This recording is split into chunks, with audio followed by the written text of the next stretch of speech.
Good evening, everyone, or anyone. Can you confirm you can hear me?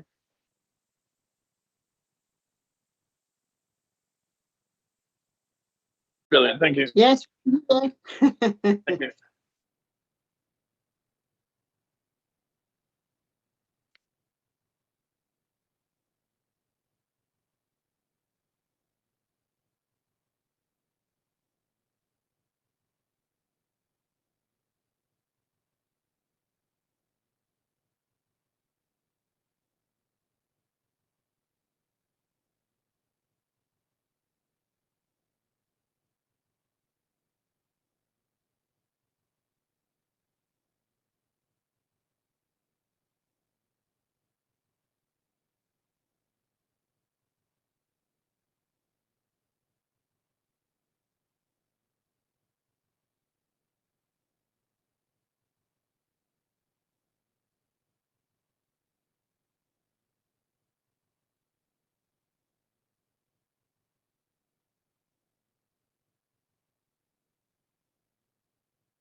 That was a bit echoey.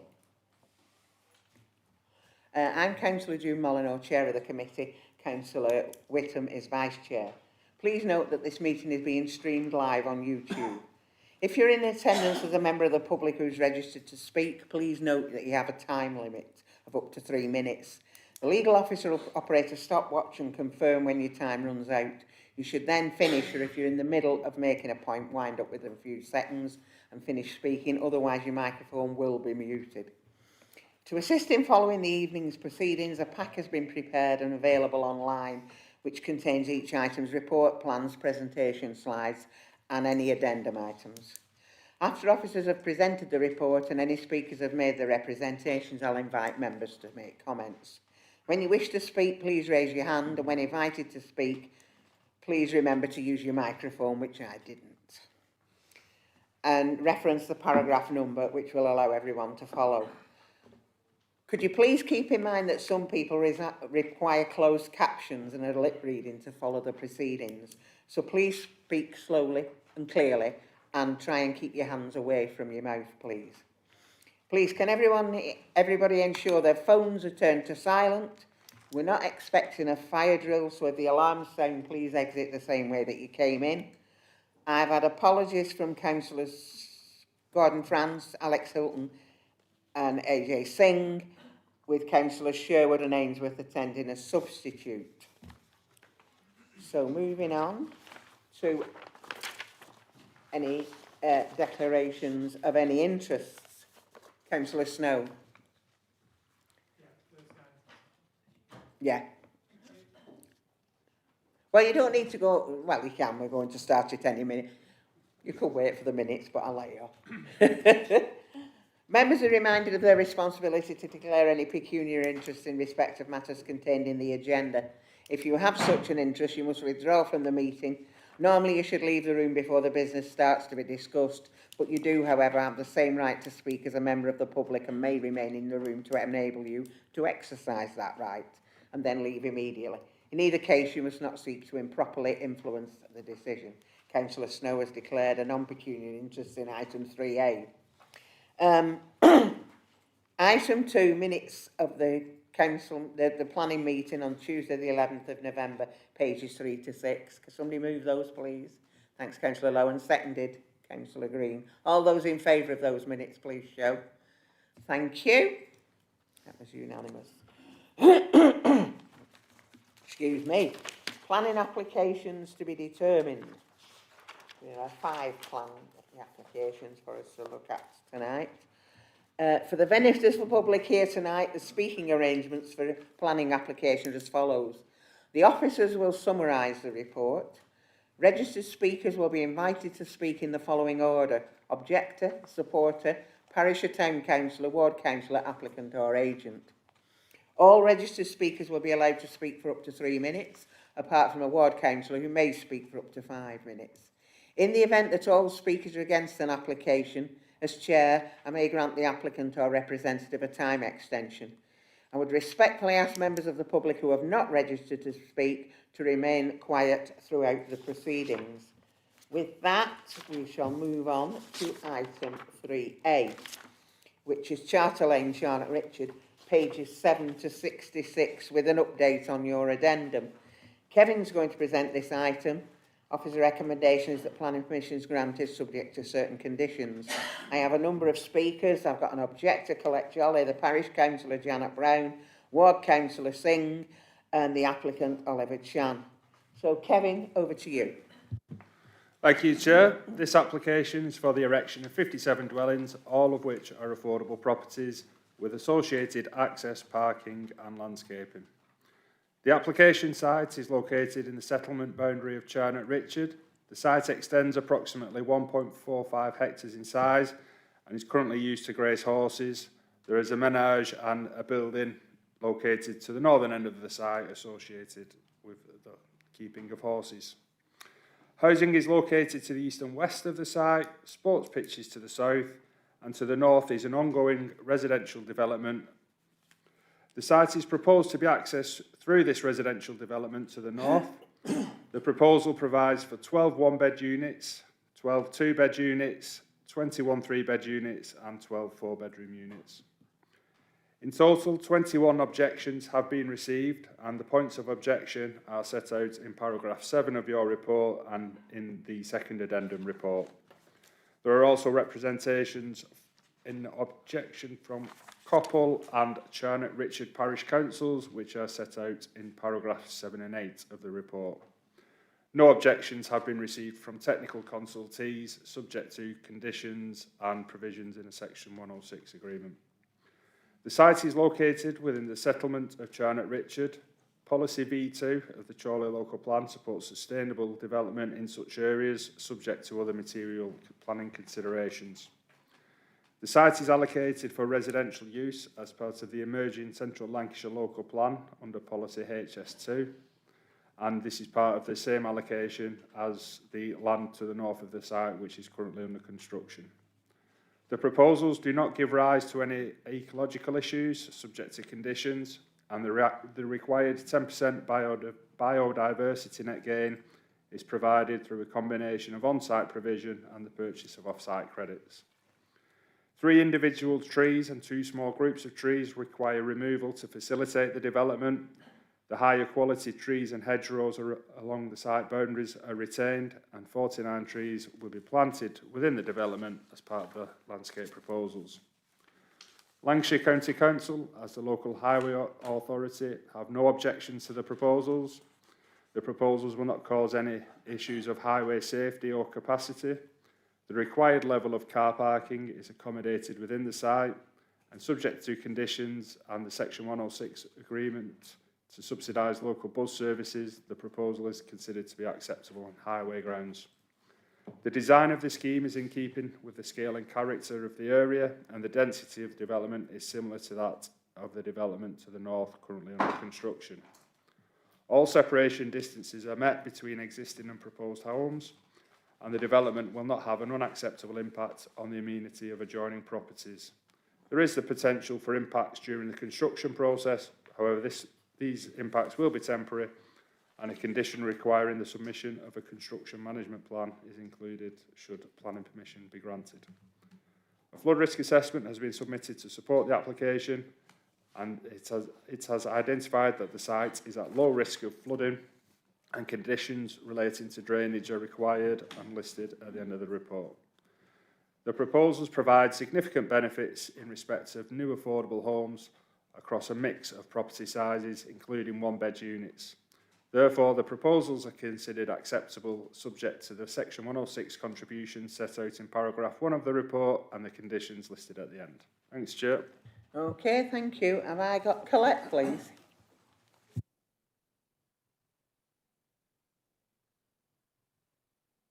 Okay. Members of the committee, it's Groundhog Day. Just a few years ago, this committee rightly refused phase 1 of this development on sustainability grounds, only for it to be overturned on appeal due to a technicality around housing supply. Now we're back facing phase 2, and the very same fundamental issues are still unresolved. In fact, they're now even more acute.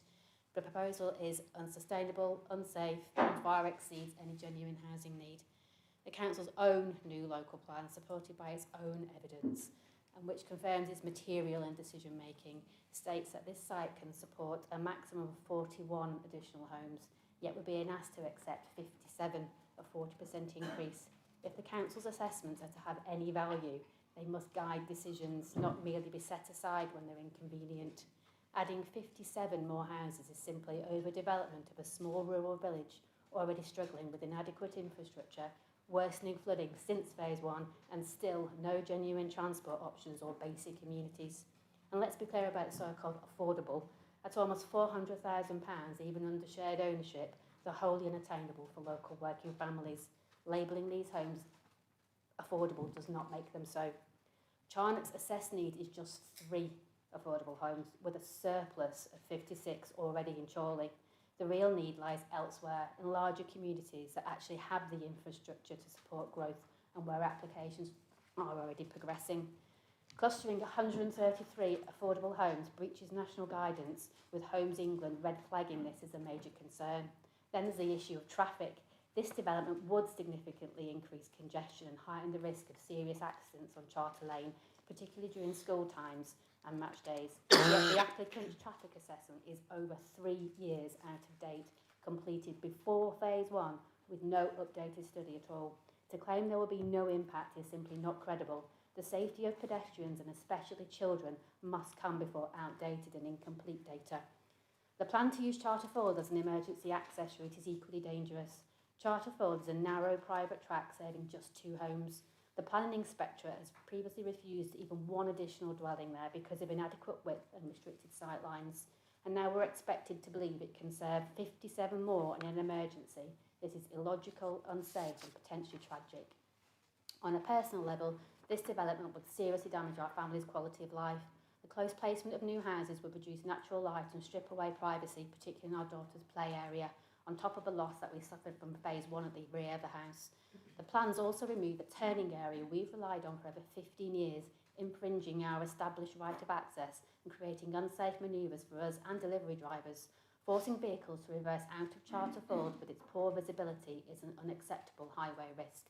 So I ask you, why commission sustainability assessments and housing needs surveys if we ignore them? Why risk highway safety, community wellbeing and emergency access for proposals so clearly out of step with reality? I urge you to reject this application and once again do right what is right for Charnock Richard.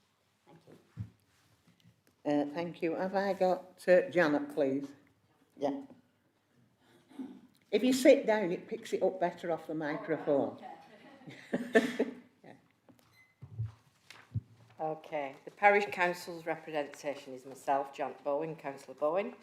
The Council maintain all objections submitted to this application contained in their submissions of the 5th of June 25 and the 6th of August 25. They object as follows: the proposed 57 dwellings is still too many and will result in overdevelopment, over-intensification of the site. The units proposed would create an intensive development which would not be in keeping with the varied units and openness of phase 1 and would result in the type of estate the council understood Westchurch Homes wanted to move away from, a development which does not look like affordable homes. However, as you move from phase 1 to phase 2, this will not be the case. The change in the street scene will be automatically give the usual impression of affordable homes tagged on to the end of a development. The council object to the drainage proposal for phase 2. The drainage system installed to address surface water from phase 1 was full and at capacity during recent rainfall. The proposal suggests drainage will be using the phase 1 development drainage installation, which is obviously inadequate. New proposals for phase 2 should include additional measures to deal with the drainage from phase 2. The risk of flooding to both phase 1 and phase 2 as a result of phase 2 development should be assessed and should state what mitigating measures will be put into place to address this, without putting further pressure on phase 1 drainage system.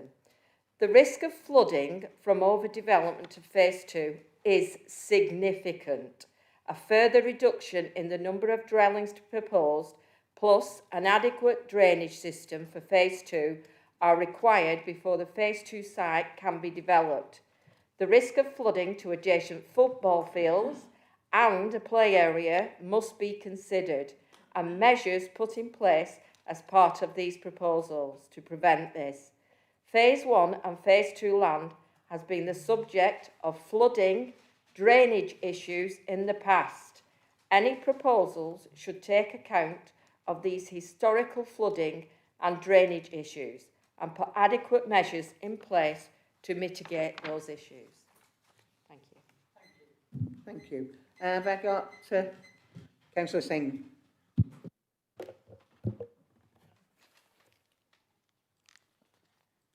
Chair, members of the committee, thank you for allowing me to speak today. I am speaking for many residents who have taken the time to write, to email and to raise their voices in objection over 21 objections we've had Charnock Richard is a village with a proud and historic identity, a place that has grown carefully over centuries, not through sudden, large-scale expansion, but through steady, community-shaped change.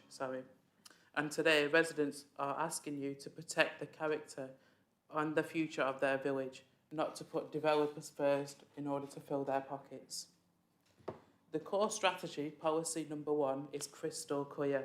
Charnock Richard is a Tier 5 rural settlement where development should be small scale, respectful of the village's size and limited to infill or meeting local needs.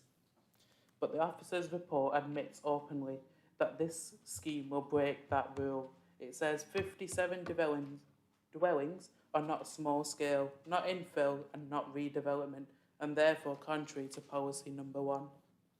Residents have been saying this from the start. The village was never meant to absorb any large-scale housing development. Charnock Richard has a long history of being a traditional Lancashire village, small clusters of homes, historical lanes, open green spaces. This development will undermine that historical pattern. The officers acknowledge that Charnock Richard has limited facilities. Residents live with this reality every day. There's no GP surgery, no pharmacy. There's more pubs than shops, quite frankly. It's easier to get a drink than to get a pint of milk, and very limited public transport. Families already heavily rely on Coppell and Chorley for the basic services, and those services, as we all know, are extremely stretched at this minute. Hence why Coppell Parish Council formally objected, alongside Charnock Richard Parish Council, warning that the impact on healthcare alone would be excessive. Approving these 57 more homes on top of the 76 already approved pushes the village beyond what its infrastructure was ever built for. It's not a sustainable development. Residents understand what this means on the ground. Phase 1 is not even finished being built, and already we are asked to be and accept Phase 2, bringing a total to 133 new homes, 133. For a historical, small, Tier 5 village like Charnock Richard, that is not growth, that is transformation, and the kind that the community has not asked nor should be expected to be living in. The access road was originally intended for a maximum of 76 dwellings, and now being asked to serve nearly double that number. Even if the technical drawings show the road is wide enough, residents will tell you what can't be shown on a diagram. The reality of school traffic, match day congestion, parking pressures, and the character change that comes with urban scale development in a rural setting. It's not just an intensification, it's an overdevelopment, plain and simple. Residents have been consistently worried about flooding and drainage, as you've heard tonight, with good reason, valid reason. The officers confirmed that Phase 2 drainage, both surface water and foul, will rely on Phase 1 system, which is not yet fully operational or proven. If Phase 1 struggles, Phase 2 does not have a leg to stand on. And once again, people that are living there, it will be the residents that pay the price. That's it. The developer will put it in, they will make the profit, and they will leave. But it's the residents at the end of the day, in 5-10 years, have to live with the consequences.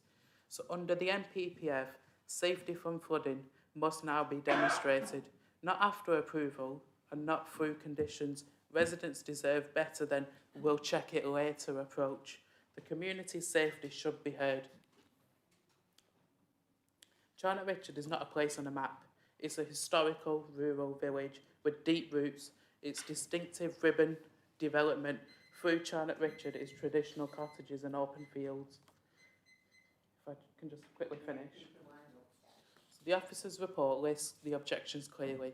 It's increased traffic, highway and pedestrian safety, pressure on schools and healthcare, drainage and flood risking, loss of green space, overdevelopment and purely before phase 1 impacts are known. That does not make sense. Residents are not saying no to all development. Residents are saying enough is enough. So I am urging, alongside residents, alongside Coppell and Charnock Richard Parish Council, please listen to them. Please listen to the local ward councillors that have experience of this on a day-to-day basis, and please refuse this application. Thank you.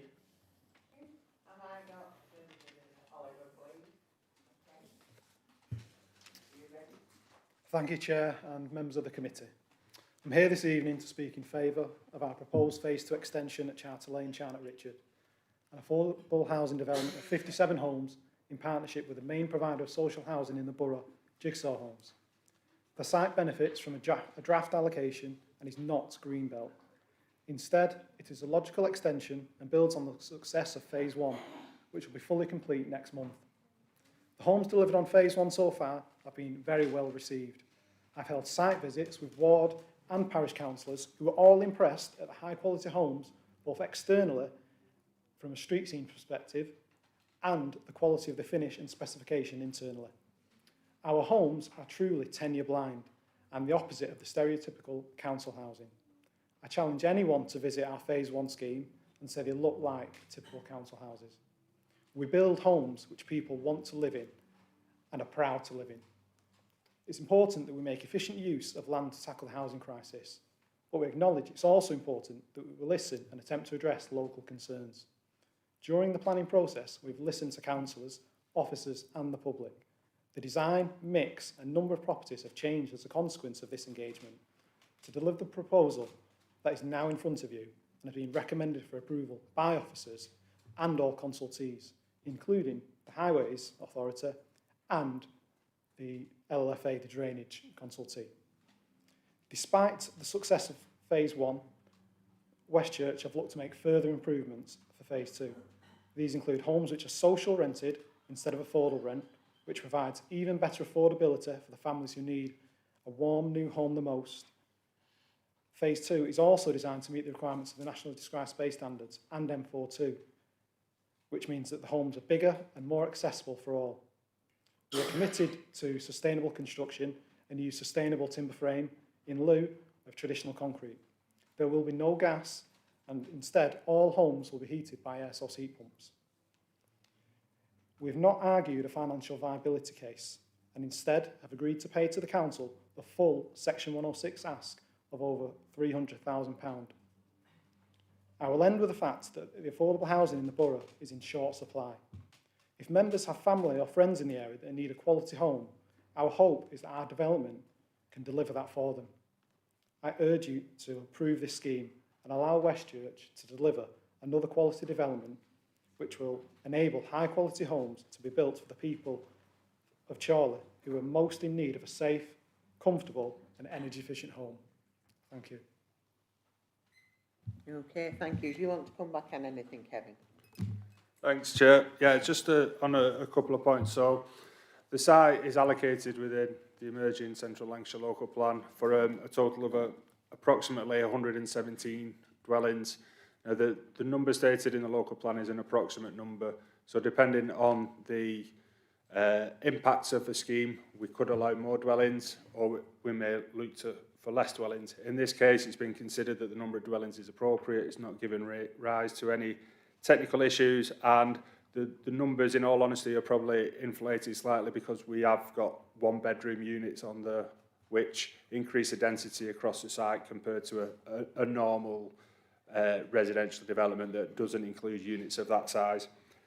Just turning to the emergency access. So emergency access is proposed. It will be have bollards on with keys that will only be accessible to emergency services to access the site. It will not be available for general day-to-day traffic. Just dealing to touch on the drainage of the site. So United Utilities and the LLFA have no objections to the development based on the information submitted today. They have asked for more detail through conditions, and as you'll see in your report at the end, conditions 23 to 28 deal with drainage issues. Thanks, Chair. Okay, thanks, Kevin. Over to you, members.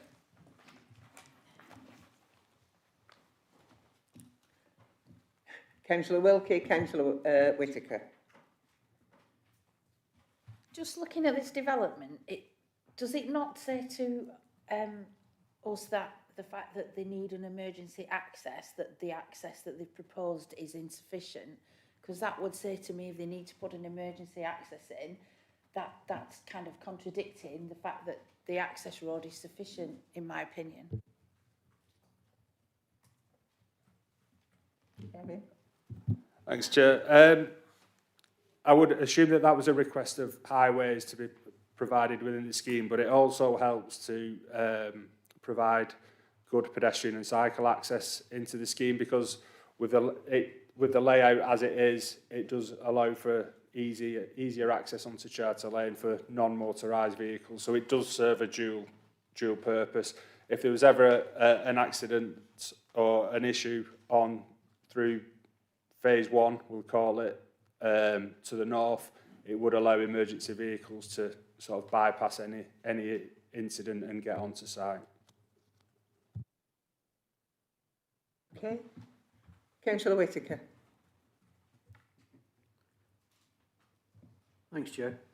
As has been said, 76 buildings are now under construction. This proposal is for 57 other properties. 12 one-bedroom, 12 two-bedroom, 21 three-bedroom, 12 four-bedroomed. I readily acknowledge that all those low affordable properties are needed, but not, I would suggest, in Charnock Richard. There's nobody in Charnock Richard going to benefit from this application. Charnock Richard, for example, has 857 residences. 857 across the whole of the parish. That includes Preston Road, up to Coppell and so on and so forth. This lot will add 133, which will represent a further 15% increase in the number of properties that the village will have. Now, when I looked at the things that are quoted in paragraph 25, and if you'll allow me, Chair, I'll quote it. It says, sets out the location for growth and investment across central Lancashire. Charnock Richard is not identified as a rural local service centre, therefore criterion F is applicable. Under this criterion, development will typically be small scale and limited to appropriate infilling, conversion of buildings and proposals to meet local need. I'm suggesting that this application does none of that. Paragraph 26 says, the local plan identifies Charnock Richard in Tier 5, emerging new settlement hierarchy, where there is a very limited range of services and facilities. There isn't one shop in Charnock Richard. There isn't one shop in Charnock Richard. Where are these people going to go? Paragraph 27 says, the proposed development of 57 dwellings is not considered to be small scale. So it contradicts what's said earlier in the report. 28 says, which is about accessible and sustainable location within a reasonable walking distance of bus stops, primary school and community facilities. The primary school is full. There are 8 places, I checked this morning, there are 8 places available in a 210 place primary school, right? That's all that, and then we talk about safety. And I don't know what planet Lancashire County Council are on. The only thing they offer is bus service.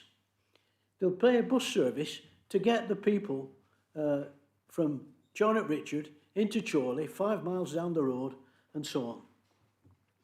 They say there's no hazard. If anybody knows Charter Lane, when you're going out onto Charter Lane, onto Chorley Road, it's extremely difficult to get safe access. Equally, it's extremely difficult getting down onto Church Lane, at the other side of Charter Lane. So I don't understand. I mean, reference was made earlier, so some of the comments that the county council have made were out of date. Well, they are out of date, and they certainly haven't been taken account while this property is going under development now. This is, to summarise, Chair, this is an over-intensive development in a rural village. It's in the wrong place, and it needs to be refused.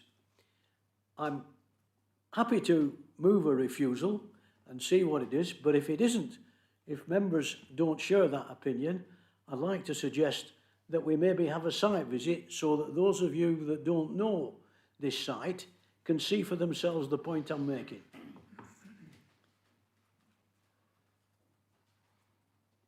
Okay, anybody else wish to make comment? Councillor Green. Yeah, I've listened to the points carefully there. I do have some concerns, and obviously it's a very big decision to make in terms of potential impact on it. Sorry, Alan. Yeah, so I appreciate it's a big decision to make, and there's you know, the potential for impact on the community, and I know the concerns about drainage, although the outline said things are fine, and I know the point said about in terms of the road, saying the road survey was sort of a number of years made, about, I think it was about 3 years ago it was said, but also I'm also concerned about the fact that, you know, previously the other part of the development was approved on appeal, and obviously the potential impact that could have on us as a council in terms of having to pick up the cost for that. But given that fact, it is a big decision, and I don't know the area well. I would second Alan's proposal for a site visit for myself to be better informed, to make a proper informed judgment on that. So I would happy support a site visit, second Alan's position on that. Yeah. Sorry. That'll be Councillor Sutherland, Chair. Thank you.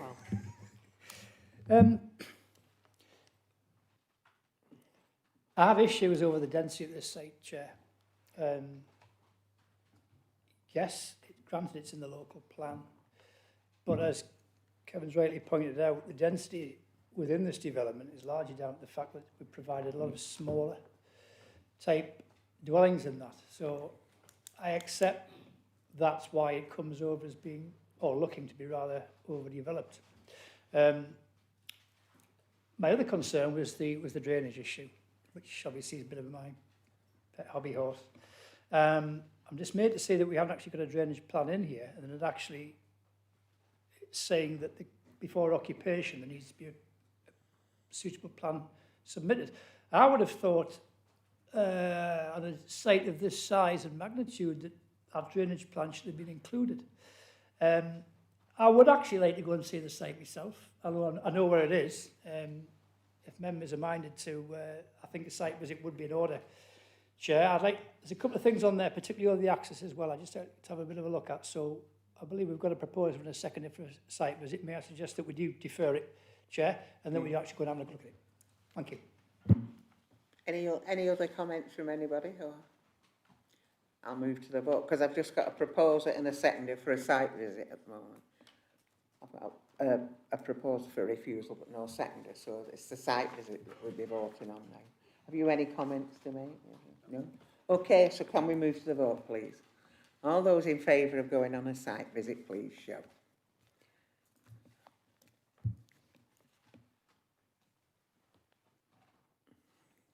There you are. Members have voted in favour of a site visit. Okay. If anybody has just come for that item, please feel free to go. We'll not make you stay.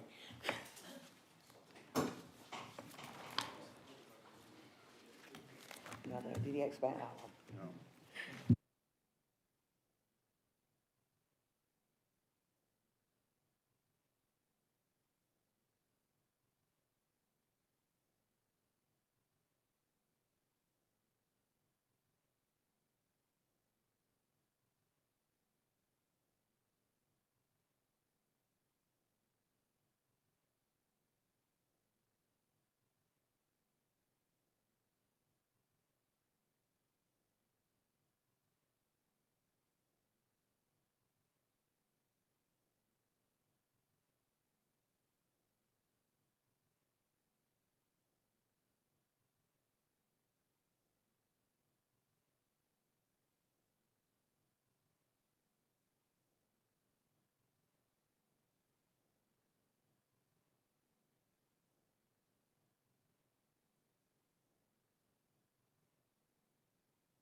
51 St Thomas's Road, Chorley, places 67 to 86 with an update on your addendum. Kevin's going to present this item. Officer recommendation, planning permission is granted subject to conditions. I have two registered speakers, the ward councillor Aaron Beaver, who's joining us via Teams, and the agent Sophie Marshall. Councillor Beaver, can you hear us? Obviously. Yes, Chair, thank you. Oh, right, okay, Yeah. it's not you yet. No Okay, problem. Kevin. I'll just mute myself. Thanks, Chair.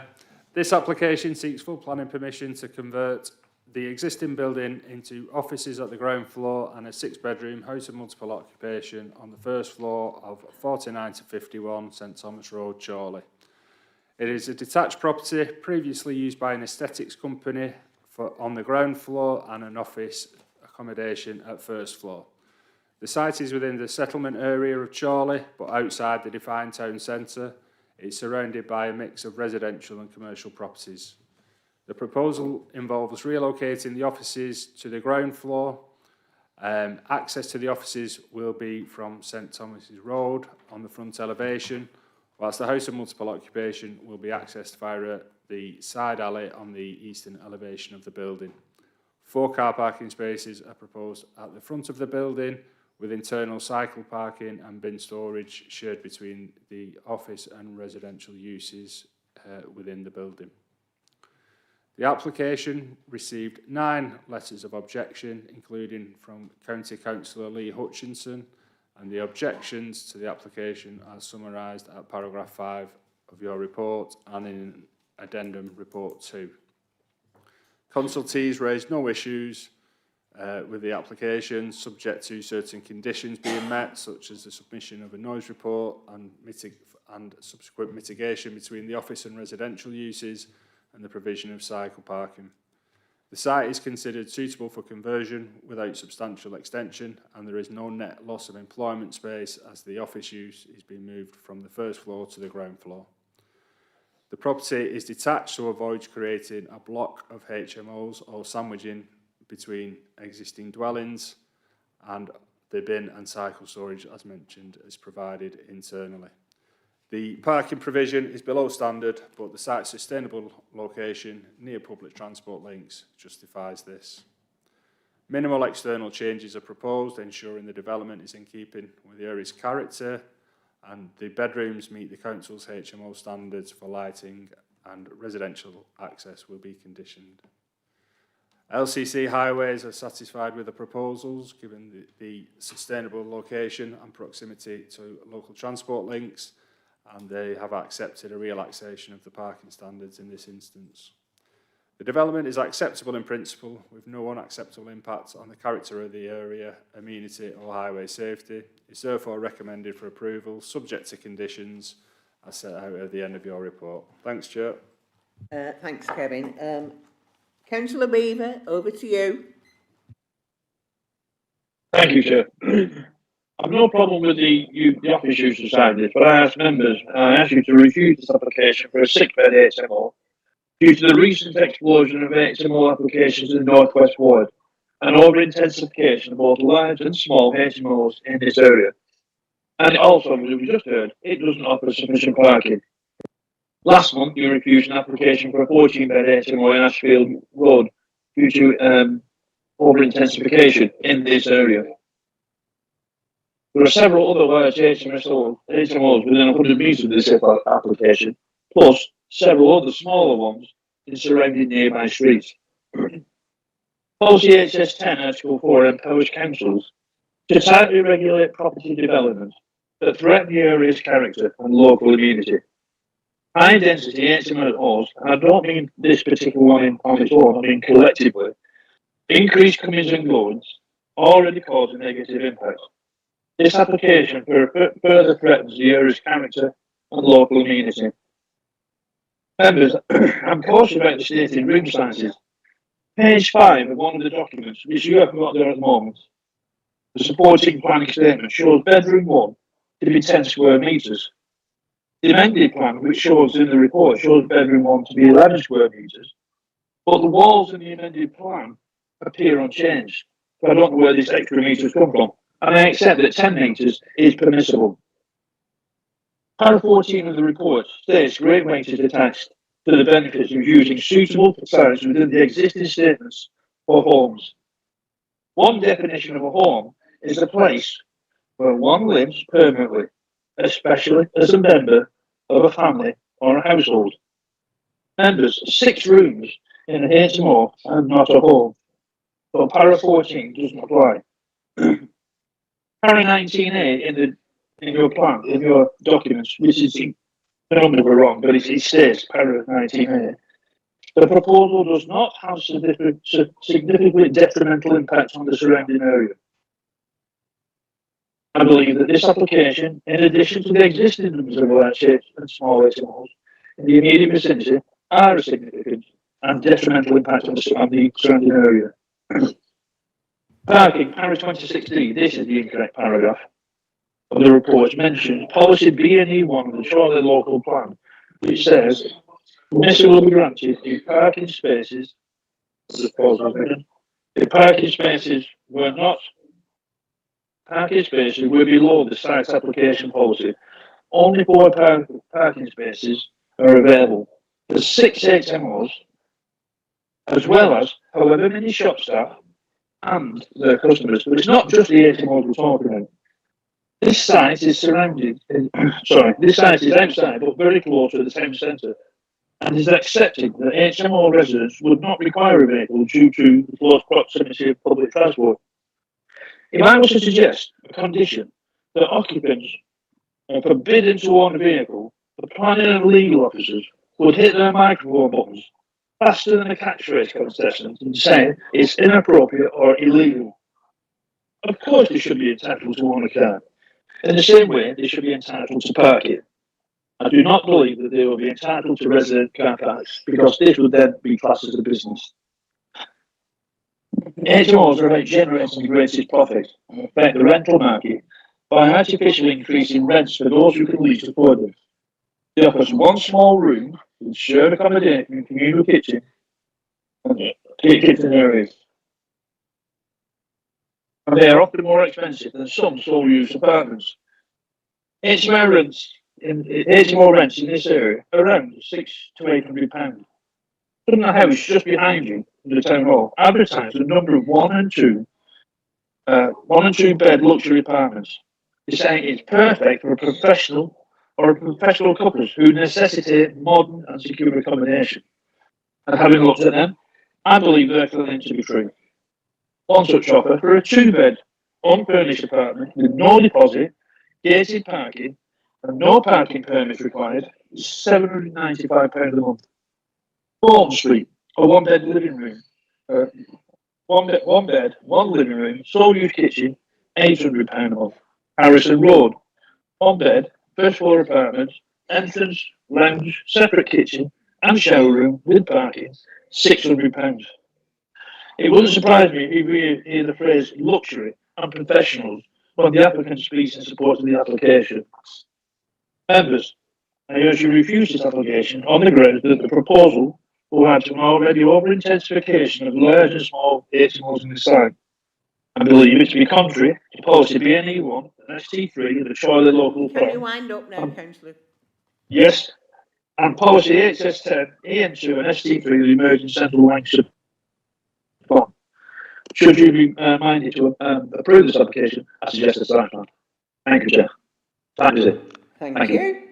Have I got Sophie, please? Hello, thank you. Good evening, Chair, members of the committee.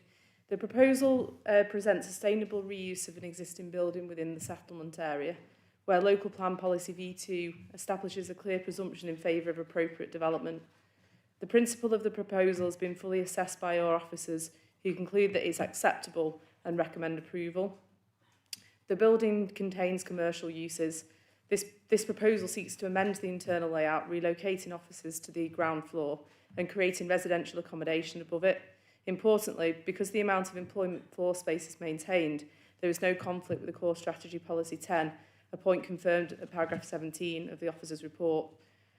Turning to the HMO use, your emerging Central Lancashire Plan Policy HS10 supports HMOs outside the designated Article 4 area, provided certain criteria are met. The proposal meets each of those criteria. No substantial extensions are required, with only very minor external alterations comprising a new door opening and removal of a window. Officers confirm the building is suitable for conversion without extension. The property frontage is detached, so it cannot contribute to any sandwiching of HMOs.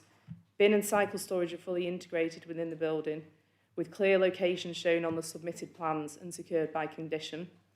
Lancashire County Council's raised no objections to the number of parking spaces proposed, owing to the site's highly sustainable location adjacent to the town centre. On design and character, the proposal involves almost no external changes and will therefore sit comfortably within the street scene. Officers confirm compliance with local plan policy BNE1, with materials conditioned accordingly. In terms of residential amenity, all bedrooms meet the Council's HMO amenity standards and benefit from natural light. Officers conclude there is no unacceptable impact on neighbours, nor any concern regarding overlooking or overbearing effects. Appropriate lighting for the access path is secured by condition for resident safety. If a development is likely to create antisocial behaviour and crime, it can be a material planning consideration. However, appeal decisions have made it clear that to be given significant weight in decision making. There must be a reasonable and evidential basis for this. In this case, as officers set out in paragraph 31, the objections relate to assumptions about the behaviour of future occupants, which case law establishes are not material planning considerations. Day-to-day management issues are governed through the HMO licensing regime. To conclude, the proposal complies with the adopted local plan and the emerging plan and the MPPF, and no material planning considerations exist to outweigh that finding, and for that reason we respectfully request the officer's recommendation to approve is upheld. Thank you. Thank you. Do you need to come back on anything? Okay. Over to you, members. Councillor Ainsworth. Thank you, Chair. I cannot support this application. I have several concerns with this application. 4 car parking spaces for an office and residential is not appropriate. If that's the case, that can have significant impact on West Bank. It's a terraced cul-de-sac street, very narrow. You've also got Genesis Care, who are based at the bottom of the street, and access down West Bank is required when that building is in use. The street cannot manage the level of parking, any other parking that would be required. There's double yellow lines down on West Bank as well. There is an over-intensification in Northwest Ward of HMOs. There's one been passed a few months ago for another property just further down on St Thomas's Road.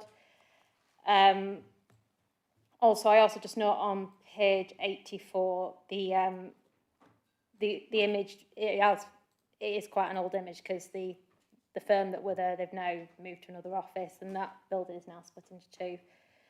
I would propose a refusal on HS10 of the over-intensification and insufficient parking, and in the reasons that Councillor Beaver has stated. Thank you.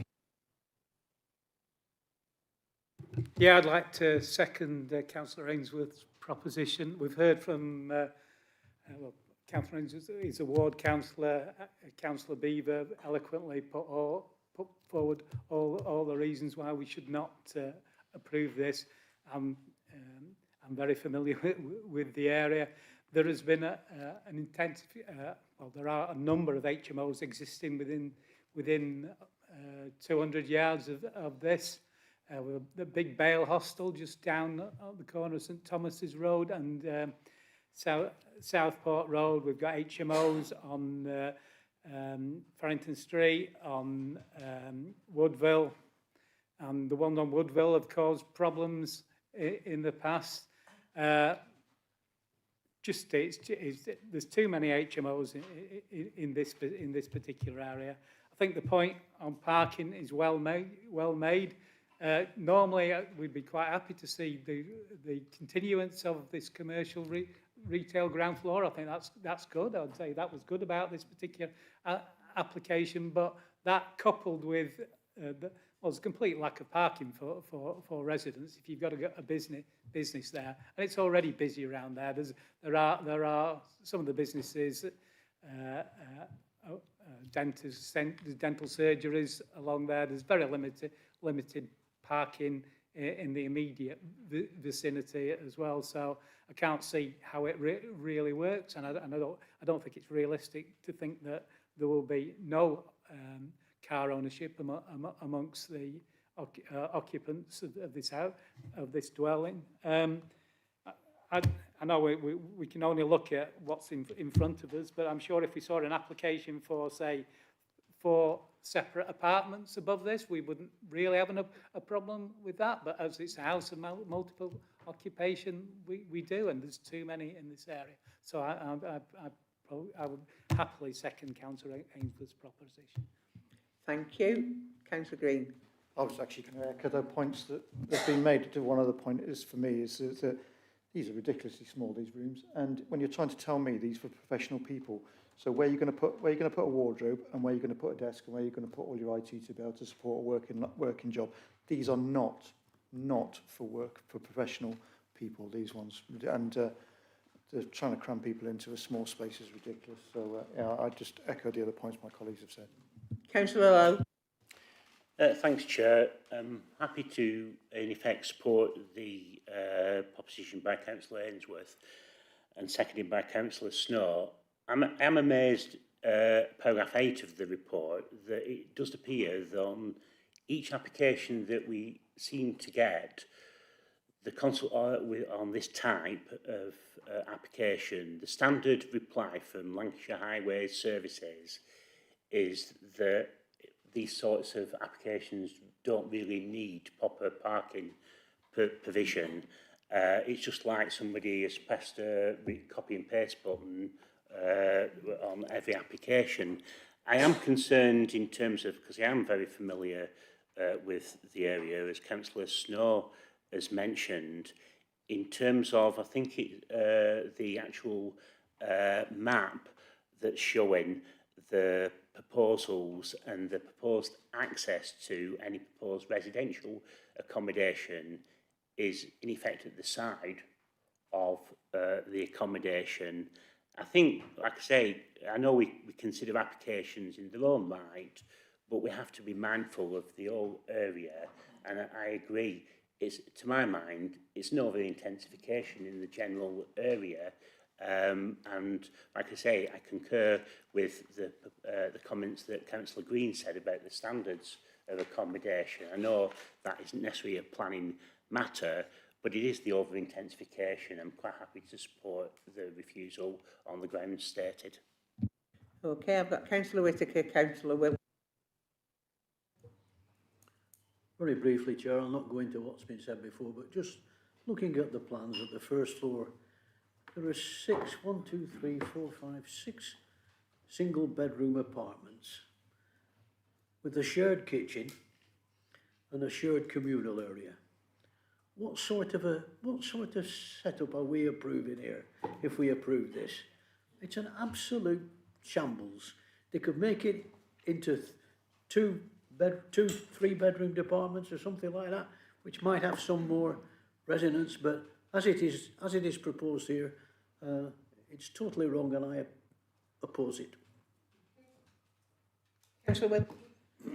Yeah, thank you. I'm not going to repeat everybody. I absolutely agree with everybody's comments for the parking, and it is against BNE1, I would agree.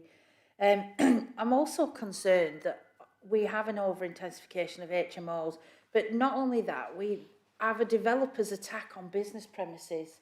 We want to attract business into the town. We want there to be offices available, and what's happening is they're all being gobbled up, and you know, people packed in them for profit. And I think we need to be mindful that every single business premise is now on the developer's map, and we need to be mindful of that and think about the residents in those areas. I know I've personally had people contact me for me to pass those ward comments on to that ward councillors about the HMOs that are appearing around them, and people are genuinely afraid, and I would agree with what they're saying, and it is an attack on their way of life, and this is not the right sustainable place for this development. Thank you. Okay, everybody okay now? If not, I'll go.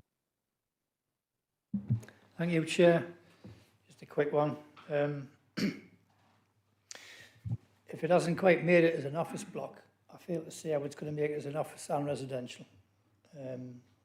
They seldom work, and I'm not going to reiterate the points that my colleagues have made about over-intensification of HMOs. I just think it's the wrong place and the wrong time of development, so go from me, Chair. Okay. Sorry.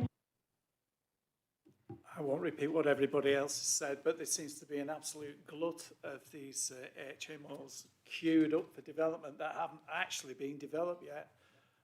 People are sitting on them, either waiting to do them up or waiting to sell them on. And I believe enough is enough. And there are far too many stacked up. The town centre is good and thriving at the moment, not by accident, but by design. And it needs to be nurtured. I don't think we'll be nurturing it just by packing lots of HMOs in there. And so I agree with everything that everybody else has said, and I oppose the officer's recommendation. Okay. Do you want to come back, Kevin? Yeah, just to...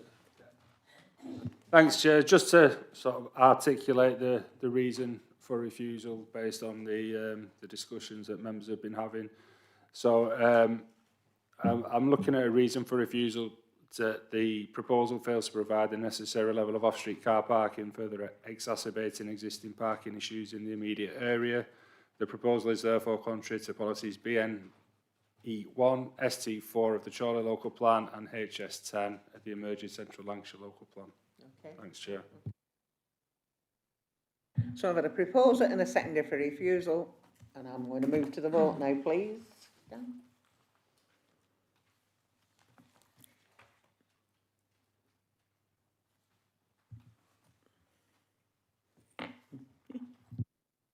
Members have voted against officer recommendation that planning permission is not granted.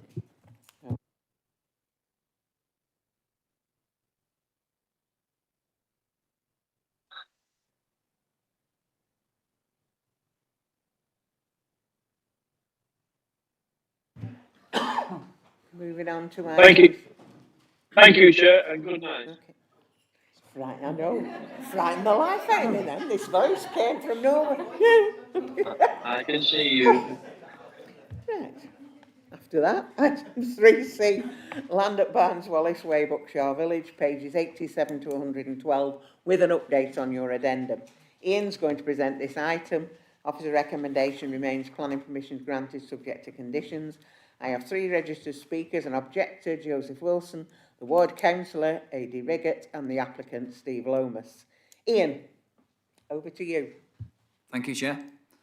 This application seeks planning permission for a specialist supported living facility, including the erection of 10 one-bed bungalows and a 2-storey building comprising 10 one-bed apartments and a staff office on the ground floor to the west side of Barnes Wallis Way in Buckshaw Village. There's an extant permission covering the site for the development of a building comprising 8 retail units and 26 residential apartments. However, this hasn't progressed and the site has remained vacant. You didn't tell me you wanted to. Okay. Thanks, Chair. The application site is in the settlement area and is allocated for housing under policy HS1 of the Chorley local plan, whilst it also falls within the local centre boundary under policy EP7. The local centre allocation seeks to protect the site for retail uses unless it can be demonstrated that there's no demand for such uses following a 12-month marketing period. In this instance, the site has been marketed for a considerable period of time in excess of 12 months and therefore meets the terms of policy EP7 and would fulfil the allocation for housing under policy HS1. It's noted that concerns have been raised in relation to the possibility of complaints from future residents in relation to the activities of nearby businesses and the impact that this could have upon the operations of those businesses. A noise survey has therefore been submitted in support of the proposal, which has confirmed that the prevailing sound levels would not result in any adverse impact on the future occupiers of the proposed development. This has been reviewed by the Council's Environmental Health Officer, who accepts the findings and raises no objection. As such, it's considered that there will be no significant adverse impacts on future occupiers, and the proposal is unlikely to lead to unreasonable restrictions being placed upon nearby businesses. The application site occupies a prominent position in the centre of Buckshaw village and would therefore be highly visible from public vantage points. The land is currently vacant and there are a range of building types and scales in the locality. Although the scale of the development is less than may be anticipated in this location, it is considered that the design and layout of the proposed development would improve the appearance of the site and would be compatible with the character of the area. The proposed development would have no unacceptably adverse impacts on the amenity of nearby residential occupiers, given the scale of development proposed, whilst the proposed use will be compatible with those immediate residential uses.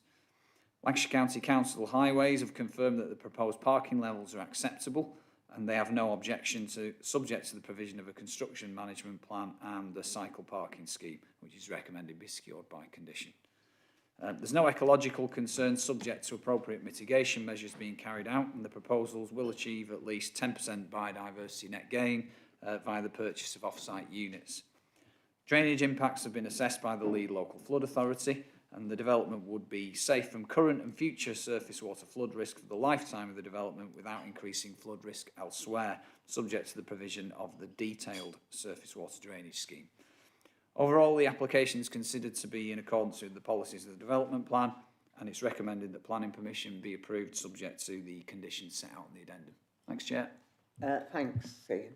I'll just run through the speaking arrangements for the people who've just come in that I didn't know were coming in. The officers are going to summarise the report, which is what Ian's done. So we've gone a bit out of order. Registered speakers will be invited to speak in the following order: objectors, supporters, parish town councillor, ward councillor, applicant or agent. All speakers will be allowed to speak for 3 minutes, apart from a ward councillor who can speak up to 5 minutes. If all speakers against an application, I may grant the applicant a time extension, and I would respectfully ask members of the public who have not registered to speak to remain quiet throughout the proceedings, please. Okay, so I've got, let me turn back on. I've got a speaker now. I've got Joseph Wilson. If you want to speak. I think you might have to come to. No, you need a microphone. You need to. Yeah. There's one there. Yeah. Thank you. No worries. On behalf of our commercial business, home restaurant and bar, and restaurant The Kitchen Tap on Wallis Way, we are formally against this planning application. While we fully support the principle of developing and improving this site, I do not believe the current proposal is practical, appropriate for the area, and certainly is not sufficiently detailed for any form of approval at this stage. This site is certainly an unsuitable location, as is adjacent to 2 licensed premises. Both home restaurant and bar, along with the now kitchen tap premises, have held some sort of liquor licence since the very first build of the premises. Their business plans have always been based on an original proposal of Wallis Way being a centre of social activity.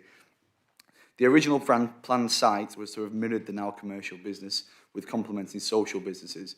This now proposal is completely opposite the original commercial plans that businesses took out or renewed long leases on. These businesses can become particularly busy and social during the summer months and at weekends. This raises significant concerns about the welfare, safety and general well-being of the future occupants who may be vulnerable and require a calm and stable environment. It's neither practical nor appropriate to place such housing in a location with known late night activity. Second point, existing issues with parking and road conditions. Parking in this area is already severely inadequate, and this application does not set out any realistic plan for addressing or mitigating the current pressures. The parish council have requested 30 parking spaces, but the plan only allows for 18. Alongside this is the plans for disabled parking, as the space required would differ significantly. This has also been exacerbated by the changes in Buckshaw station parking charges and a proposal to double yellow line the main streets. Furthermore, the condition of the road is extremely poor, sections are collapsing, drainage is failing, and general maintenance is overdue.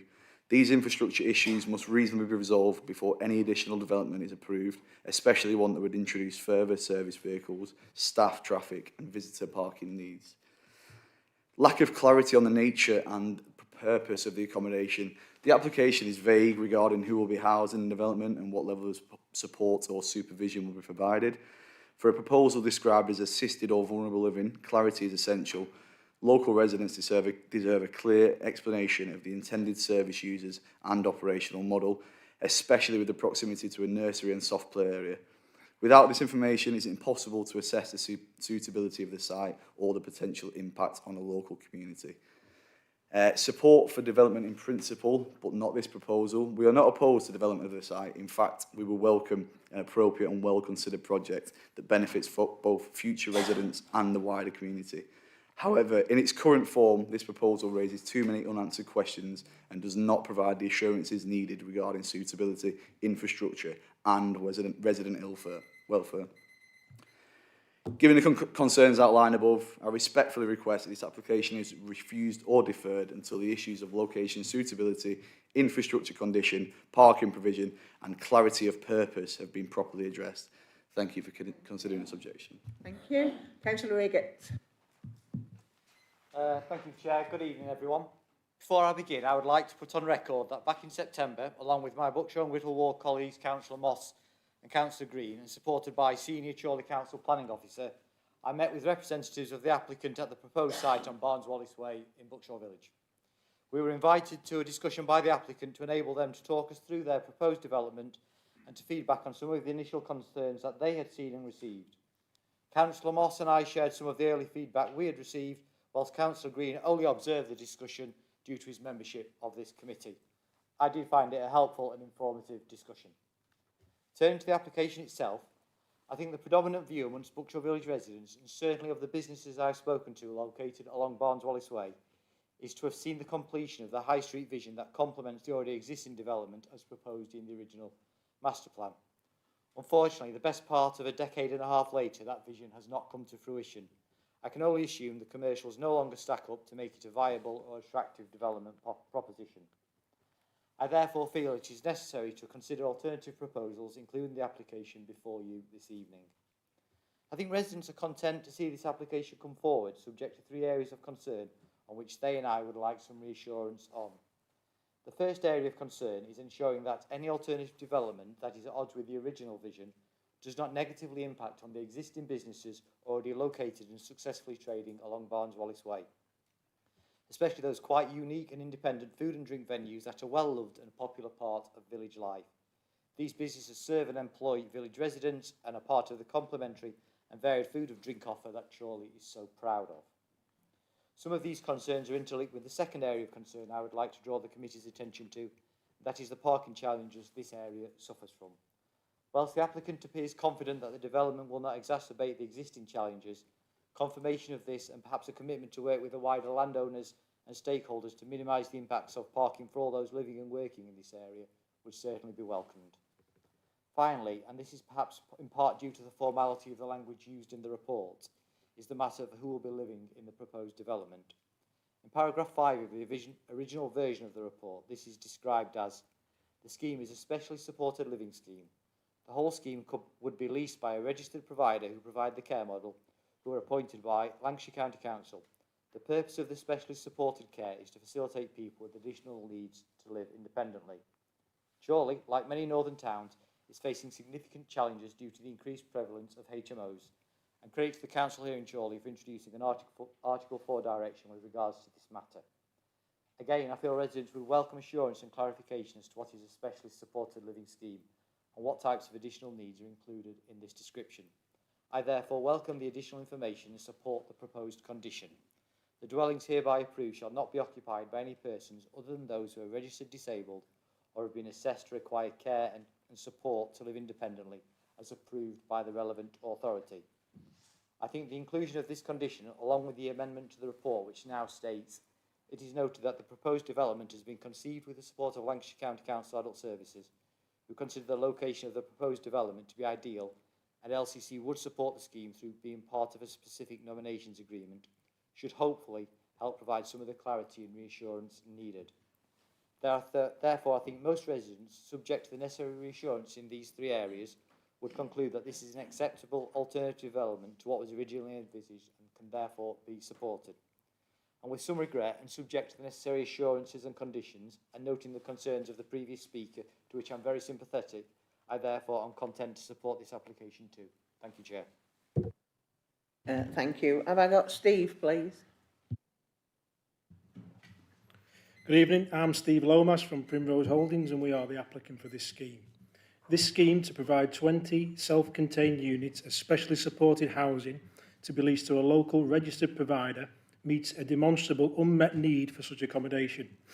The aim of this type of housing is to enable those persons with identified needs such as learning disabilities, autism and physical disability to live in an environment which provides them with the support they need whilst enabling them to live independently in the community.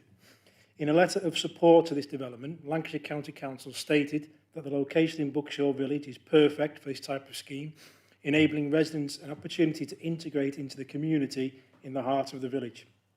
In conversations, LCC have stated that if this scheme were to come forward, it would be one of, if not the best, specially supported housing scheme in the whole of Lancashire, which is certainly something Chorley can be proud of. The design and character of this scheme has been carefully considered to support the residents and offers standards of accommodation above the expected norm for this type of housing. All 10 bungalows are designed to be fully M43 compliant, which means they will be fully wheelchair accessible. The 5 ground floor apartments are designed to M42 standard, which is an accessible and adaptable dwelling. These standards help to assist residents with complex needs and those whose needs may increase over time to remain settled in their homes.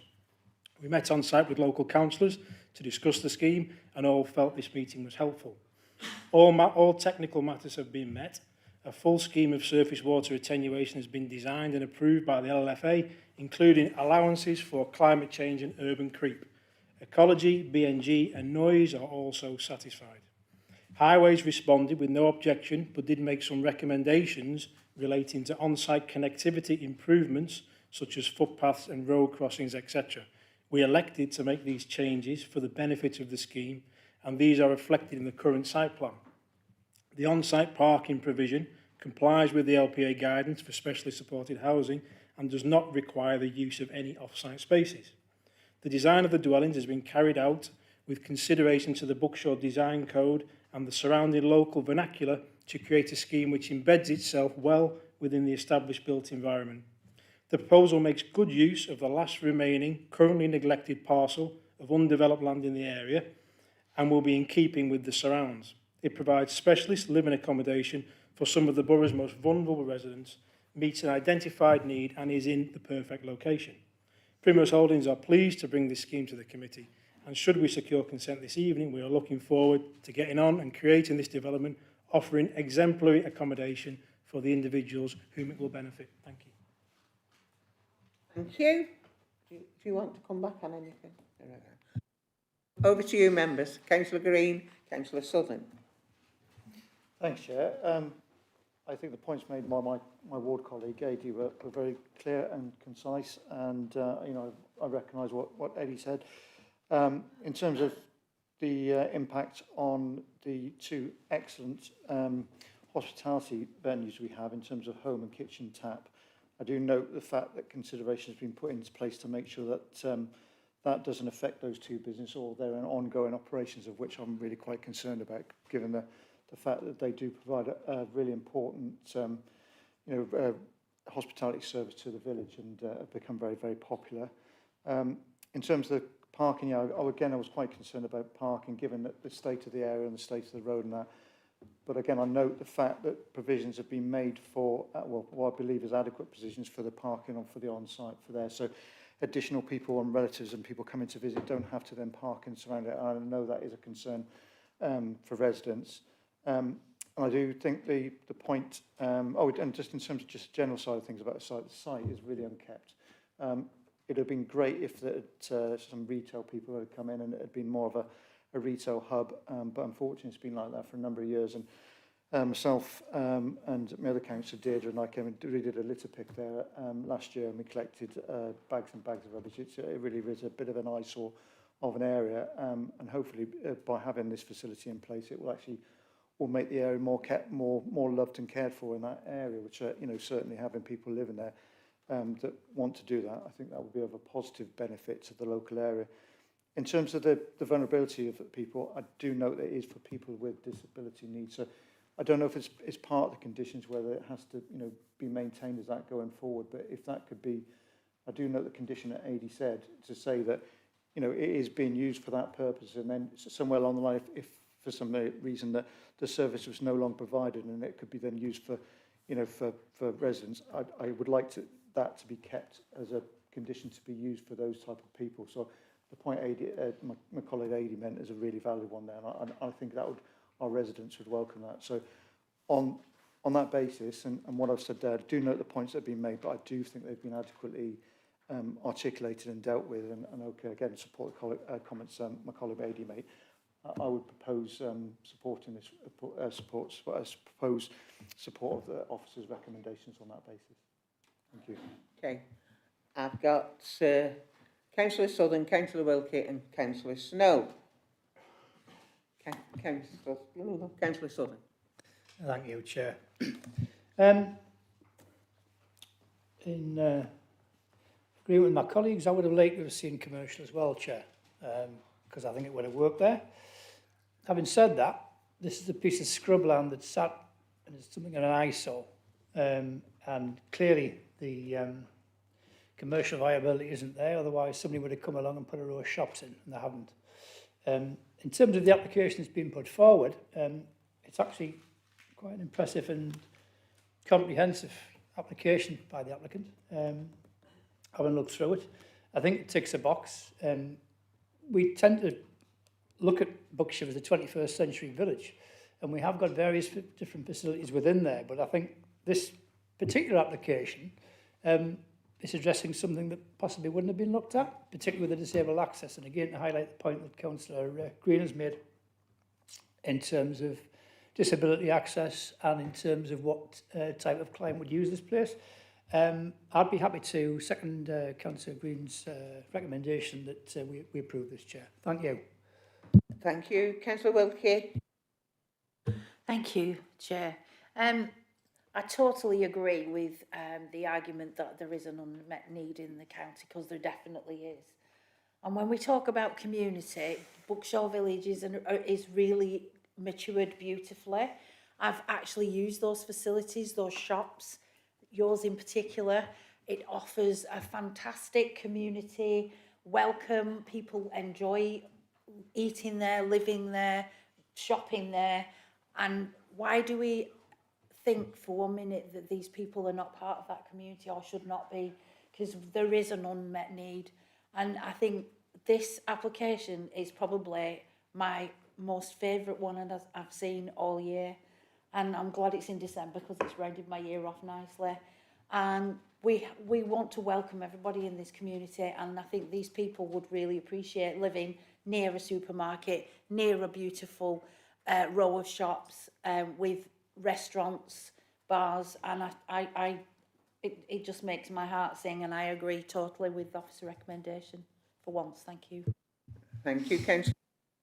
Yeah, I'm old enough to have been on this council when we endorsed the planning for the new Buckshaw village, and despite my reservations at the time and that it wasn't going to be delivered in the way it was promised, it actually more or less has, and it has worked beyond anybody's expectation, and it's been developed well within everybody's expectation, and this more or less is the last piece to develop. Now, when the planners drew up, they drew up the street, and we did expect more commercial properties on there, and I have every sympathy with the outlets there that are trading at the moment and trading well. Yeah, it would be nice to replicate some of that, but this plot has stood empty for too long. This is a really good application. It's providing a specialist need that's well in demand within the whole of the borough, but particularly given the numbers of people that now live in this location, it will be filled with people from within a couple of miles. You would have thought of this location. So I'm really happy with this, and you know, I am so long as the existing businesses that face this can continue to trade properly without their parking being infringed. I don't envisage complaints from the people in this accommodation about noise and whatever. If there is, they're unjustified because they've moved in there knowing that these facilities are opposite. I really welcome this application. Thank you. Councillor Sherwood and then Councillor Lowe. Yeah, just fully support this application, Chair. There is a great need for this type of accommodation, not just in Chorley, all over, so thank you. Councillor Lowe. Thanks, Chair. I welcome this application and I take on board the comments that have been made. Refer members to paragraphs 3 and 4 of the report, say to repeat that this site has been vacant for some considerable time, and I take on board in terms of paragraph 4 where originally it got permission for retail units and then 26 residential. It goes on further in the report to say that test, it's been marketed. We've had no success to come forward with retail units. I'm happy or content with the addendum extra condition that I think goes some way to address Councillor Rigger and Councillor Green's point in terms of conditioning the usage of the potential of this site. And I'll just obviously finish my remarks with paragraph 15 of the report. And our colleagues at Lancashire Highways have had no objection, even though I appreciate there are parking issues in the general area, but they're satisfied with it. And so I think we should welcome this development, Chair. Right, thank you. Are we happy with the conditions? Do we want to tidy it up? Thanks, Chair. We probably do want to tighten up the wording Yeah. a little bit on the condition that's in the second addendum. I'd suggest that we go away and then agree that with yourself And leave it with following the chair the and the meeting. vice chair. So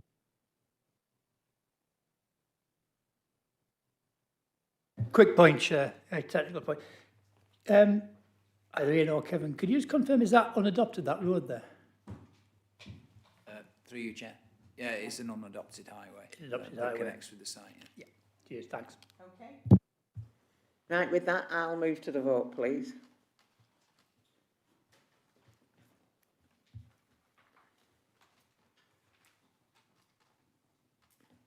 Okay. Members have voted in favour of officer recommendation that planning permission is granted subject to condition. Okay, thank you. If anybody's come for that, just for that application, and you wish to go now, please feel free before we carry on.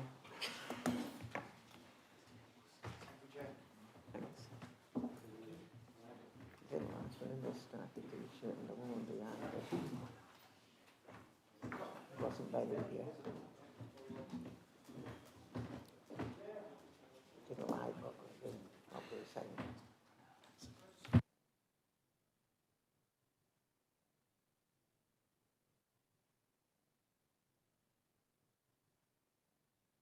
D is Manor House Farm, German Lane, pages 113 to 132, with an update on your addendum. Ian's going to present this item, and the officer recommendation remains planning permission is granted subject to conditions.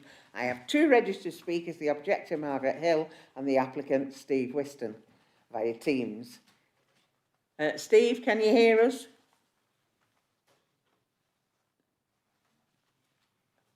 The answer to that is no, obviously. Sorry? Can you unmute, Steve? Sorry, apologies. Okay, we've solved it. Okay. Ian, can you present the report, please? Yes, thank you, Chair. This application seeks planning permission for the erection of a boundary wall with railings and access gates. The boundary wall has been constructed to an advanced stage. However, it is proposed that the vehicular access be repositioned opposite Lucas Avenue. Sections of the wall either side of the access be lowered to 1 metre in height with railings on top, and the wall be rendered in cream. Members will recall that this application was presented to committee on the 11th of November, where a decision was deferred so that members could undertake a site visit. The site visit took place earlier today. The application site comprises a detached dwelling at Manor House Farm on German Lane, which is in a rural part of the borough in the Greenbelt at Charnock, Richard. The application site is on previously developed land, and the framework and local plan allow for the redevelopment of such sites on the proviso that the development would not cause substantial harm to the openness of the Greenbelt. The site comprises buildings and domestic paraphernalia, whilst there is a degree of activity associated with the existing domestic use. Although the proposed development would result in a greater impact on openness, both visually and spatially, in comparison with the previous hedge that was there, the extent of the harm would not be substantial, and therefore the development would not constitute inappropriate development in the Greenbelt. The wall occupies a prominent position in the street scene, being adjacent to the highway. It's proposed that the wall be rendered to reflect some elements of the dwelling that's on the site, and although it would appear somewhat stark in the context of the locality, it's not considered that the impact on the character of the area would be unacceptably detrimental. The proposed development would have no unacceptable impacts on the amenity of nearby residential occupiers, and the County Council Highways have confirmed that they have no objection subject to the repositioning of the vehicular access to the position that's proposed currently. Overall, the application is considered to be acceptable in accordance with the policies of the development plan, and it's recommended that planning permission be approved subject to conditions. Thanks, Chair. Thanks, Ian. Have I got Margaret? Yes. Right. First of all, I'd like to say that when the wall was built, there was no application. There was no planning put in for the wall to begin with. And then they constructed the wall, and it was obviously, it was on LCC highways. So then when the wall was finished, there was a retrospective plan put through. The junction of German Lane, there's like a junction, all that hedge and all the verge was taken away. There was also some tarmac taken from the highway, from that corner on the side. So it was left in a really bad mess. Any traffic coming up, obviously there was skidding because it was left with mud and it was very wet and it was unstable. That entry as well was unsuitable. I'd like to, at the time, there was an objection, obviously, when we could see everything happening. The wall was being built, no planning application put forward. We informed the LCC highway, and that's when Mr. Ryan Derbyshire came. At that time, in November last year, he did a full survey of that, and we had a site meeting, and he was against everything that had been done there. The entrance was wrong, and it was dangerous, and also where the grass verge had been taken away, and the wall was actually built on the LCC highway. So that it was dangerous because there's heavy traffic goes along there, which we've always said. There's Arctic wagons, there's agricultural beyond Manor House. So there's lots of vehicles on there. So with the grass verge being taken away on the left-hand side, it was dangerous anyway for pedestrians walking along there to begin with. I'd just like to remind you of the boundary of the LHA's adoption records at that time, because that's why Ryan Derbyshire has retracted what he said on that and made it, he retracted what he had said on that survey that he'd done in the first place. And he said the adopted records and with the Google map, now says there's no encroachment on the highway. Or I really like to read this boundary wall, which you did in the first place. By conducting a site visit and comparing the LHS adoption records, the applicant has encroached upon the adopted highway when erecting the 1.9 high boundary mill. By reviewing the LHA adoption records and assessing Google Street View, which images from August 22, the boundary and applicant site follows the curb line of the existing driveway located at the front of the dwelling. However, the applicant has encroached further following the removal of the highway verge and also created a dogleg. Featured around the telegraph pole, which previously is the highway verge. Therefore, the LHA and its relevant team may take enforcement action against the applicant following the boundary wall already being built. To this day, there has been no change. The LCC highway still own that land. And I feel that this still should be refused and or deferred to the LCC. You've had more than you. until- I'm going to have to until the stop you. LCC. Sorry. Okay. Right. Yeah. Thank you. Have I got Steve, please? Are you there? Have you unmuted? Yeah, you should have been now. I apologise for my dress. I wasn't informed about tonight's meeting until late on today. Can you hear me okay? Yeah. So in terms of what the good lady's just said, we've proven to the highways that we haven't encroached on the highways land. We've submitted a topographical survey that goes through every map for the last 120 years and uses the bridge that stood for over 100 years and proves without doubt that the wall is in the correct place. There's no planning issue. There's no highways issue on this. So I'm asking the committee to basically save the people of Chorley's money by not taking this to appeal, which obviously I will do, because there's no reason for you to decline this this wall. I apologise to the committee for not doing the planning application in advance. I understood it to be a side wall, therefore the height wouldn't be an issue, which obviously I've got wrong. That's my apologies, and that's why I offer that.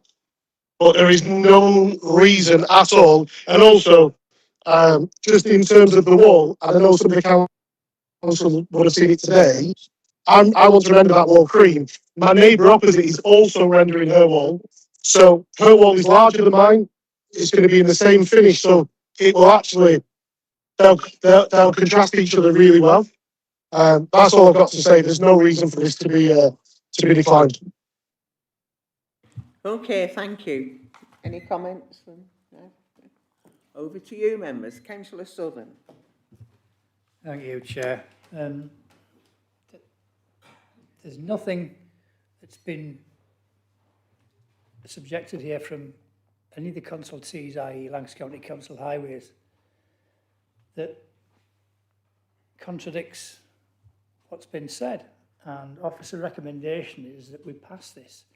Anything that's gone on in the interim, legalities, land issues, etc., is not within the remit of this committee, Chair.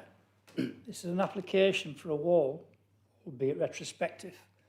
Officer recommendation is that we approve this. And unfortunately, my view is the same as it was last month, Chair. That we recommend. I'd be happy to propose that we recommend officer recommendations to pass this, please. Thank you. Councillor Whittam, sorry. Thank you, Chair. I did go out on a site visit today. Had a look at the scene there. There didn't seem to be any restrictions on the through road where the two new walls are being talked about here. As Councillor Southern pointed out, any legal matter with land ownership is not a consideration for this planning meeting. That's got to be done by either the LCC highways and the land registry, or disputes with the owner. It's not an aspect for this committee. LCC Highways were, in my opinion, right to change the entrance. The entrance was in a unsuitable, oblique, dangerous position where it was, and they were right to sort of move it round to the side. I haven't got anything untoward to say about it other than it's a retrospective, which we've touched on before. So therefore, I would second Councillor Southern's recommendation for officers' approval. Thank you. Councillor Whitaker. Thanks, Chair. I asked for the site visit, and 3 or 4 people turned up today to have a look at it. And the issue was about the wall, first of all, about the wall being built without planning permission, and it does talk about it being retrospective. It talks about it being 1.9 metres in height, and so on. It's a breeze block thing. It's not an attractive approach, and the wall opposite. Please don't interrupt. I beg your pardon, Chair. The wall opposite was been done in the same, it's being proposed to do it in the same way. The issue is about access to this property. There's no doubt that the wall has gone onto on land that was previously owned by LCC. First of all, they said they objected, and then they said they didn't object. And I saw some of the paperwork that goes back 150 years and so on about that. And so the resident has got information and has had people to have a look at the site. The issue is about restricting access. It's a narrow road, as we all saw today. There are foreign vehicles. There's a bit of a commercial enterprise just further up the road. And we parked, and there were bit of restrictions in vehicles getting past us.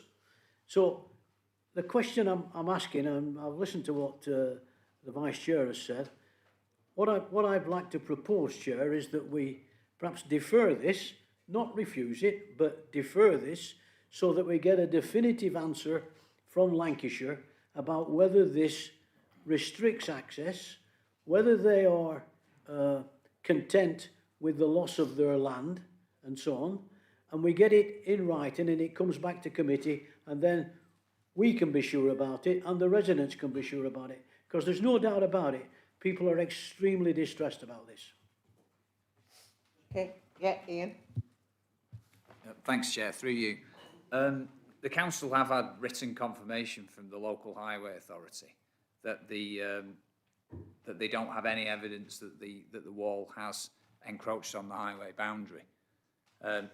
It's not actually a planning matter, the question of ownership, but we have got confirmation that the investigation has been carried out by the local highway authority's asset team, and they've confirmed that they don't have any evidence to show that it's that the wall encroaches on highway land. So that's as much evidence as the council could hope for, really, in making the decision. Thanks, Chair. Well, I've got a picture taken before the wall was built, which shows that the highway land was taken. So there's no question about that. So I have doubt about what the LCC have said there. If they're talking about the road surface, that's a different thing. It's not encroaching on the road surface, but it's certainly encroaching on their land. And there's photographic evidence.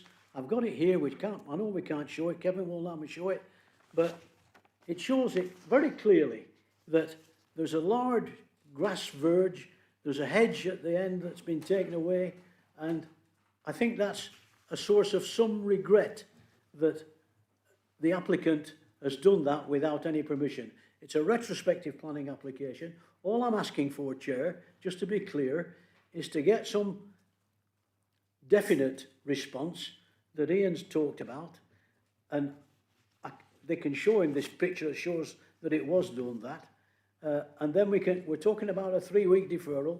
That's all we're talking about, Chair, and I think that's important to reassure the residents that what we're talking about. And I'd like to move that as a proposal, Chair. Over to you, members.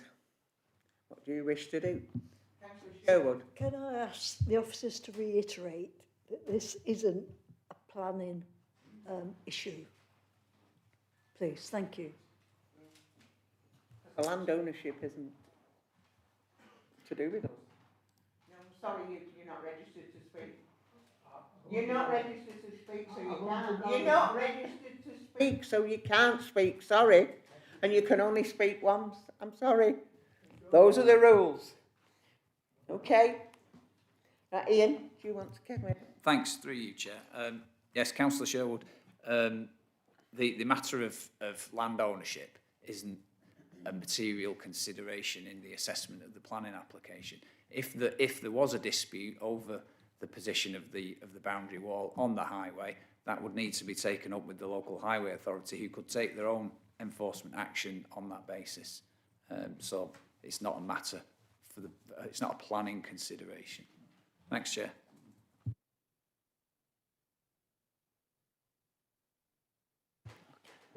Just to say that obviously this is just a wall, but it obviously upsets people in the locality, but we hate retrospective applications and arrogance to say, oh yeah, I'm going to build my wall whether you like it or not, and if you don't like it, you know, I will appeal. And I think that's a really negative way to propose something and put it to a democratically elected councillors on the planning committee, and it's arrogant, and I just don't like that kind of, I'm sorry, I don't like that.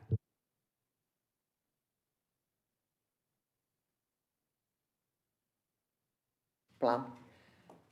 But I'm going to move to the vote now because I've got a proposer and a seconder.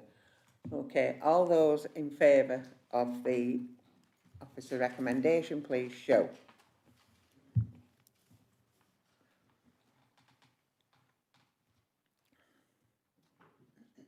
Okay.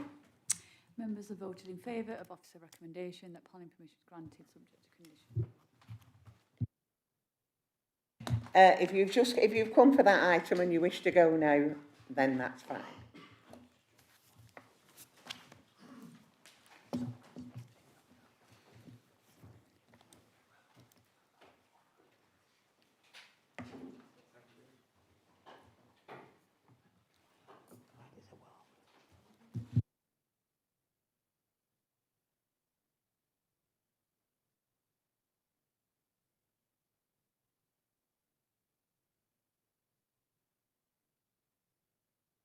Q. Item 3E. Oh, everybody's gone. Woodlands Conference Centre, Southport Road, with an update on your addendum. Ian's going to present this item. Recommendation is outline planning permission be approved subject to conditions and a Section 106 agreement. I've no registered speakers. Over to you, Ian. Thanks, Chair. This application is a Chorley Council application seeking outline planning permission for residential development of up to 97 dwellings, including new access points, open space, landscaping and other associated works, with all matters reserved save for access. The application site is the former Woodlands Conference Centre on Southport Road and is a prominent brownfield site on a main route into Chorley Town Centre. The application site is in the settlement area and is allocated for further and higher education facilities under policy EP11 of the Chorley local plan. The County Council, as a local education authority, have confirmed that the site is no longer suitable for further and higher education facilities, and the site was subsequently sold to Chorley Council. It's also noted that the site is allocated for housing in the central Lancashire local plan, and that the provision of housing and affordable housing are benefits to which significant weight must be attached. Although the application is in outline, the parameters plan sets out that trees and landscaping will be retained across the site, and it's considered that the development has the potential to enhance the appearance of the site and add positively to the character of the area, generating a frontage with Southport Road. The site is separated from the nearest residential development and would not therefore impact on the amenity of any residential occupiers. The site is in a sustainable location and safe access can be achieved. The County Council Highways have assessed the scheme and raised no objections on that basis. Drainage impacts have been assessed by the lead local flood authority, and the development will be safe from current and future surface water flood risk for the lifetime of the development without increasing flood risk elsewhere, subject to the provision of a detailed surface water drainage scheme. Other technical matters, including ecology and ground conditions, are considered to be acceptable and in accordance with the policies of the development plan, subject to appropriate mitigation. Overall, the adverse impacts of the proposal are far outweighed by the significant benefits that would be delivered through the provision of housing and affordable housing on the site. It's therefore recommended that the application is approved subject to conditions set out in the addendum and a Section 106 agreement. Thanks, Chair. Thanks, Ian. Over to you, members. Councillor Ainsworth, Councillor Snow, Councillor Southern, Councillor Green. Councillor Ainsworth. Thank you, Chair. I'm happy to move this application for approval. It's a much needed development in the area. Councillor Snow. I'm very happy to second this. This development comes with some great things. It's not just housing. It's more than housing. We're going to get enhanced woodland, protected woodland. There's going to be more trees on the site than there were before. Be better habitats all around. We'll reinforce the sort of wildlife corridor along the Yarrow Valley. It's a perfectly sustainable development. There's a couple of items that I do have some concern about. I think it's a bit cheeky, a contribution for the 109 bus, which I think is probably a very, very well used bus already. This is actually going to increase the usage of that service. So I don't really see why this bus is actually a subsidised service anyway. I think Lancashire County Council are trying to pull a fast one here. The other thing that I seem to have some agreement on that bench there. Usual. So the other thing I worry about is Southport Road at the moment. That bit is 40 miles an hour. It should be 30 miles an hour. I was hoping that that would be within the planning permission. I know there's an assessment on the junctions, but the difficulty is that the road goes from 30 to 40 to 30, and people don't know where, people are unaware, particularly coming from Exton, they come round the bend at Ackhurst there, and they're well in excess. Some are driving a lot faster than 40 miles an hour. This is a very heavily pedestrianised route anyway, particularly when kids are leaving Parkland. So really, there should be some good crossing provision for kids crossing the road to go towards Gillibrand. I think that will be accommodated within the junctions, or should be, but yet to see any detail drawn on that. So I think obviously when the full planning application comes, let's hope we see that. But this is a great development. It's a great thing for the town. So I'm pleased to second this. Okay, Councillor Southern. Thank you, Chair. Just concur with the points that's been made by Councillor Snow. The land does need to be developed. It's a bit of an eyesore at the moment. We spend considerable funds cleaning the site up. We now need to take to the next stage. We need to get development involved with this, get the land developed and get some housing put on there. I still remain to be convinced about the other additions to the site, but I may well be wrong. Happy with the Woodlands side of it. Let's see what comes forward, Chair, but yes, by all means, let's get this up and running. And the point that Councillor Snow has made is one I would think. I think it needs a further investigation from Highways as regards A, road safety, and B, the speed limit on there. Thank you. Councillor Green, sorry. Yeah, just a second. It's all right. Also, yeah, question. And come back first. Thanks, Chair. Just to come back on the point raised about the speed limit reduction. The applicant has proposed to extend the 30-mile-an-hour speed limit further along Southport Road, and the local highway authority are supportive of that and willing to pursue a traffic regulation order to try and secure it. Thanks, Chair. Okay, sorry about that, Councillor Green. No, thanks, Chair. Yeah, I fully support what all my colleagues have said. I think it's really nice that they're retaining the trees, and I actually do think that'll be a really nice place to live, and especially they'll be nice and close to go and make use of the excellent facilities we have in Chorley town centre. So yeah, yeah, thank you. It's a good scheme. Thank you. Councillor Wilkie, then Yeah, this site is definitely right for development and it's the right place. And, you know, I'm absolutely delighted that it's going to be developed because it's been an eyesore for so long. I can't imagine there'll be many complaints from the neighbouring residents, seeing as they're all 6 foot under. And I think it's next to the cemetery, sorry.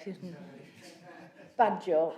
But to be fair, I think it's right, but the concern I share with Councillor Snow is the crossing, because I know this area really well. I live nearby. I walk past there quite regularly. It will be nice to see houses and a development there.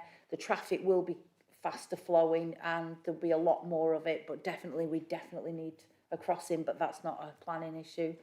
But yeah, I'm happy to support it as well. And second, if it hasn't been already, Councillor Ainsworth's proposal for officer recommendation.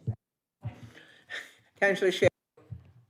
Thank you, Chair. I guess I'm a bit like you. We've spent hours and hours and hours there, education, training, and seeing those pictures, I felt a bit, you know, nostalgic.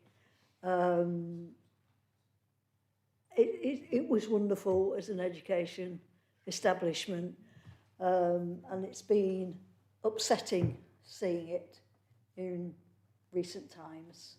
So I'm all for this, Chair, and we'll keep our memories. Thank you.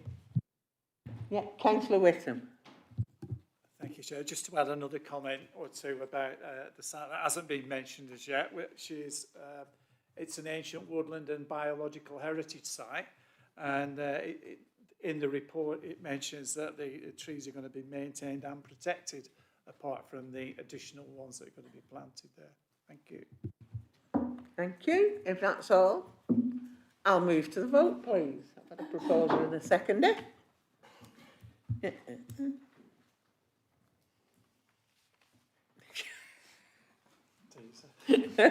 Members of You voting in confuse me favour now. of officer recommendation that planning permission is granted subject to conditions with a section 106 agreement.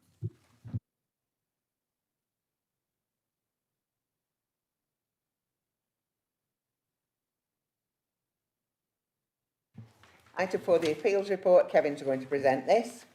Thanks, Chair. So members are just asked to note the appeals that we've received since the last meeting. So we have received appeals against the 2 permission in principle refusals. We're currently preparing our statements for those. In terms of decisions, we've had 3 decisions this month.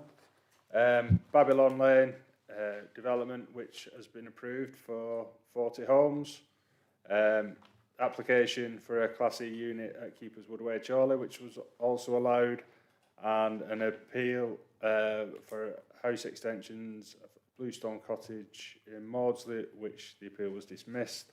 And also just to make members aware that there's an appeal against a Lancashire County Council application in which they refused an anaerobic digester unit at Wigan Lane. So there's an appeal for that as well. Thanks, Chair. Okay, and with that, that's all the meeting, all the business done. Thank you very much for your attendance. I've not said you're going home yet. Sure, it's like being in class at school and they're all off when bell goes. I would just like to wish you all a happy and a peaceful Christmas, and I'll see you all next year. Thanks, Chair.